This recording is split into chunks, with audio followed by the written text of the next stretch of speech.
इंसान की बुरी आदत उसकी बर्बादी का कारण कैसे बनती है, यही बात इस सत्य घटना से पता चलती है।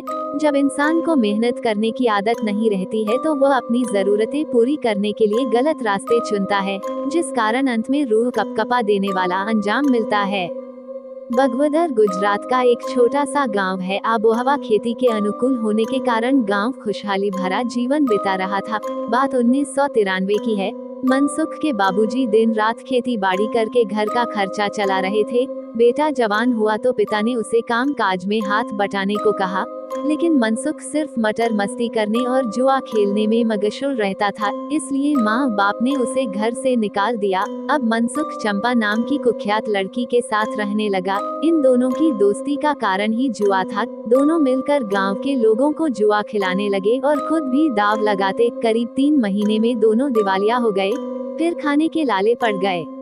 चंपा और मनसुख दोनों जानते थे कि अब उन दोनों की मदद कोई नहीं करेगा, इसलिए उन दोनों ने गांव के बच्चों को निशाना बनाना शुरू किया। उन्होंने ऐसे ठिकानों का पता किया जहां लोग बेमौत मरे थे, फिर वहां जाकर रात में उन अतृप्त आत्माओं का आवाहन शुरू किया। फिर उनमें से दुरात्माओं को छांट कर उनकी बुरी इच्छाएं पूरी करना शुरू किया। इस काम से चंपा की माली विद्या में बढ़ोतरी हुई। अब चंपा जब चाहे तब पड़ोस के किसी भी बच्चे को बुखार, खांसी, उल्टी, सरदर्द जैसे छोटे बड़े रोग लगा देती।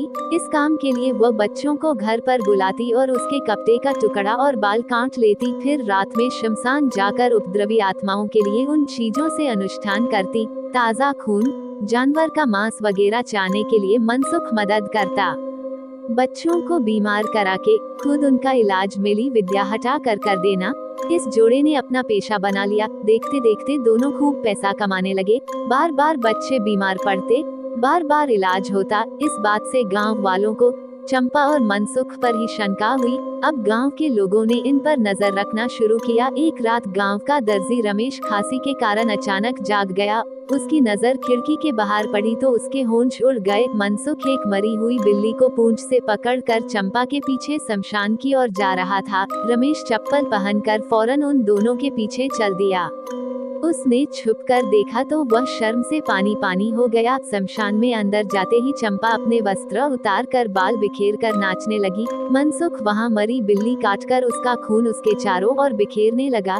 ये सब देखकर रमेश की रूह कांप गई। उसकी जबान जैसे हलक से नीचे ही उतर गई। वह चिल्लाना चाहता था लेकिन एक शब्द बोल नहीं पा रहा था। फिर अचानक उसने देखा कि वहाँ चंपा धूल पर कुछ लिखने लगी। रमेश काफी डरा हुआ था, फिर भी कांपते हुए वह झाड़ी के पीछे से और करीब गया ताकि देख सके कि वह क्या लिख रही है। जमीन पर लिखे नाम पढ़कर रमेश का खून खौल गया। उसने देखा कि वहाँ गांव के ही कुछ बच्चों के नाम लिखे थे, जिसमें उसके खुद के बेटे का भी नाम था जो बार बार बीमार पड़ रहा था और चंपा उसका इलाज करके पैसे ऐंठती थी। अब रमेश जोश से भर गया। वो उल्टे पांव दौड़कर गांव के लोगों को वहां ले आया। मनसुख के बूढ़े माँ बाप भी आए। उन्होंने अब मनसुख को मरा हुआ मानकर रिश्ता तोड़ लिया। वो दोनों शर्मिंदा होकर वहां से चले गए।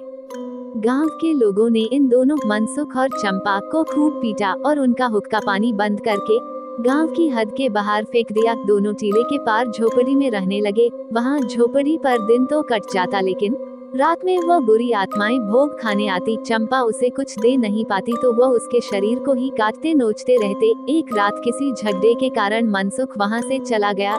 इस घटना के बाद तीसरे ही दिन उसकी लाश एक वीरान जगह पर मिली। मौत का कारण आज तक कोई बता नहीं सका। लोग कहते हैं कि चंपा ने ही रोष में आकर मनसुख का भोग लिया ताकि बुरी आत्माएं उसे तंग ना करे।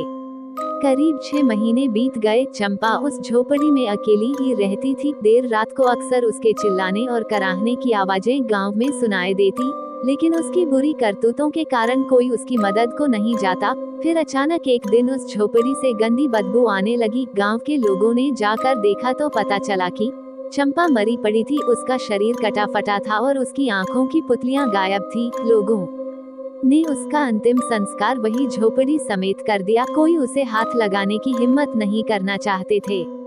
अब टीले के पार वहां राख के सिवा कुछ नहीं रहा था। फिर भी रातों में वहां से कई बार चिल्लाने और कराहने की आवाजें आती है। गांव में बच्चे अब भी बीमार पड़ जाते हैं, लेकिन अब गांव के लोग किसी ओझा हकीम के पास नहीं जाते, सीधे डॉक्टर के पास जाकर इलाज करने में विश्वास रखते हैं। इस घटना से हमें एक सीख मिलती है कि बुराई का अंजाम बुरा ही होता है और सांप एक दिन उन्हें ही डस लेता है जो उन्हें दूध पिलाते हैं, पालते हैं।